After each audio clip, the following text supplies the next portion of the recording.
chickens dumped in the night on the grass next to a bungalow. 3 months later, nobody has claimed them, and they're fending for themselves outside in the cold weather. BBC Radio Suffolk's Luke Deal went to meet householder Doreen and find out how she's getting on with her feathery squatters.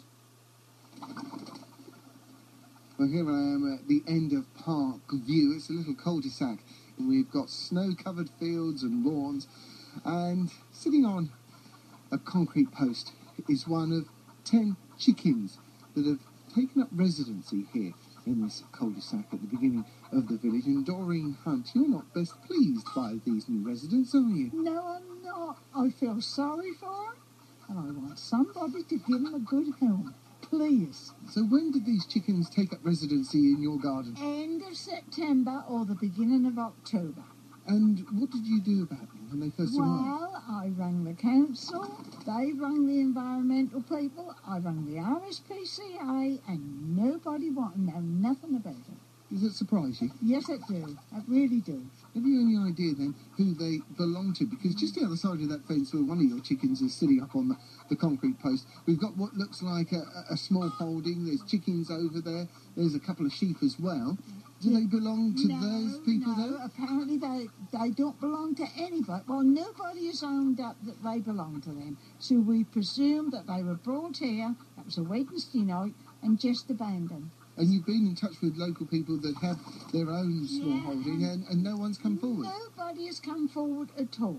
And I think if anybody did own them out here locally, they would have come and collected them. They would never have let them be here scrounging for what they can get out of the ground. Yeah, because they've been hiding under your conifers in the front garden. They've been standing quite close to the wall of your bungalow to try and keep warm in these very snowy conditions. That's right, that's quite right.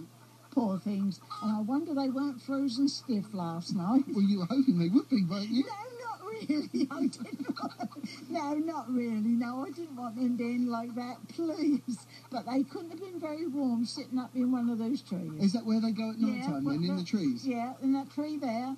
And there'll be 5 up there, 2 over there, and some in that one and 1 in that one. They've all got their own perks. They're quite friendly girls, aren't they? And the longer they're here, the more attached you're going to get. They're lovely girls. They really are. That was Luke Deal reporting for BBC Radio Suffolk on trying to find a home for Doreen's 10 abandoned chickens, possibly dumped by somebody who found out that they were more work to look after than they thought. Well, someone who knows all about looking after chickens is Liz Wright, who edits Smallholder magazine. Hi, Liz. Hi. So it's an unusual story, isn't it? I mean, is it possible somebody has just underestimated the work that's involved in looking after hens? Yes, that's quite possible. Although they're very straightforward creatures to look after and very rewarding for the amount of work you put into them, they are a daily commitment. So for 10 chickens, as Doreen has now inherited, I mean, what does one need to do on a daily basis? Well, a secure hen house, although it sounds like Doreen's chickens have taken matters into their own claws. Well, they're perching up in the hills, aren't they, in the trees, yes. Yeah, that is quite natural behaviour for bantams to do that. A bantam can be a very tough bird indeed, and will survive in really quite harsh conditions. But obviously it's not ideal, because the biggest problem is not so much freezing to death, but fluttering down in the morning into the jaws of a waiting fox. Of course. I mean, I have heard cases, I don't know whether these are just apocryphal, that when the temperatures do get down to sort of minus double figures, these poor things can freeze and just fall off. Well, I've not really known that. I mean, pheasants are sort of similar, aren't they? And they survive quite well. Bantams are very tough, especially if they're having enough food, but that sounds like these might be struggling with that as well. Well, this is the second question. She doesn't have a hen house, so they're roosting, in effect, in those trees, and they're just, by the sound of it, scrabbling around what they can get. And presumably when there's snow cover, they're not going to get very much. No, they're not. I think they're doing amazingly well. They really do need some corn.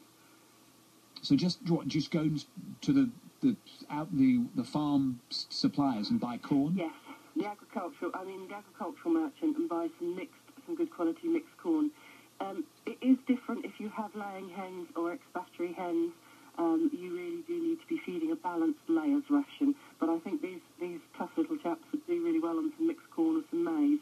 Oh, so is it possible if they were fed some layers pellets, they would start laying eggs? Well, they probably start laying in the spring. They don't. If I've got the right right variety, which I think I probably have because it's the bantams that are so tough, they will all start laying in the spring anyway, and obviously the better fed they are, the more they'll lay. But Doreen will have to look for the eggs. I think she's great taking these chickens on, actually. Well, it's interesting because she was doing the interview and I was listening to it there, and she had started off saying she wanted to get rid of them, but you know what, by the end I thought, well, you've had these 3 months, you really quite like them, don't you? I think she should just go out and buy them some nice mixed corn, make sure they've got plenty of fresh water, and hope there's not a waiting fox around. Fair enough. And she can get away without buying the hen hut because she might not have a lot of money. Yeah, you shouldn't really. Chickens do need to be shut in at night. Foxes are very persistent, and there's quite a lot of them. But obviously these are roosting up high at night. As I said, the danger is when they flutter down in the morning to feed. That's when Mr. Fox will be waiting. Let's see if we can sort her out with a hen house. I think that would be really good. Liz, it's been lovely to talk to you. Thanks very much. Thank you. It's Liz Wright, chickens dumped in the night.